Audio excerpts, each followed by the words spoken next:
Refrigerated white rice ang itetest natin ngayon with our blood sugar. Preheat na lang natin siya sa ating microwave.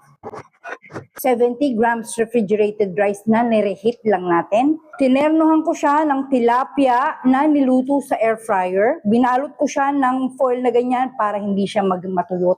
Parang steam lang ang datingan. Fiber at protein, eto meron tayong Japanese dried seaweeds. Nilagyan ko rin ng kamatis at nag-hardboiled ako ng itlog. Para naman sa sauce ng ating seaweeds, humingi lang ako sa vendor ng tokwa, ng suka, toyo, kalamansi at chili oil. Para naman sa drinks natin, syempre walang tatalo sa water. Bago natin kainin to, i-check na muna natin ang baseline ng ating blood sugar with Otay CGM at with Sinocare glucometer.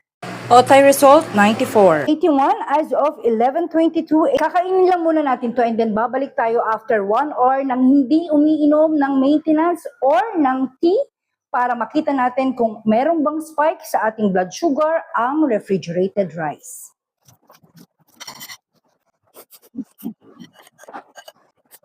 Ganda pag steam mo, wala siyang kamanti-mantika.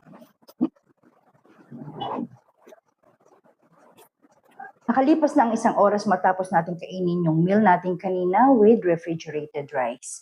I-check na natin ang ating blood sugar with Otay CGM and Sinocare glucometer.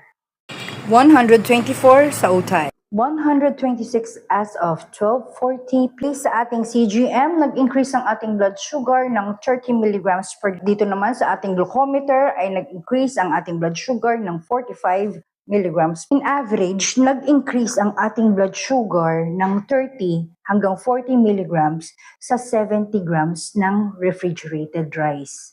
Balik ulit tayo after an hour para makita natin ang stability ng ating blood sugar nang walang iinuming tsaa at walang iinuming maintenance. 2 hours nang lumipas, i-check na natin ang stability ng ating blood sugar with our Otay CGM at Sinocare glucometer. 128 sa Otay. 116, mag-range na tayo sa 30 mg per deciliter ang spike ng refrigerated white rice para sa ating mga diabetic. Ang 30 mg to 50 mg is a healthy spike para sa ating mga diabetic. Sa 70 grams ng refrigerated rice is okay para sa ating diabetic.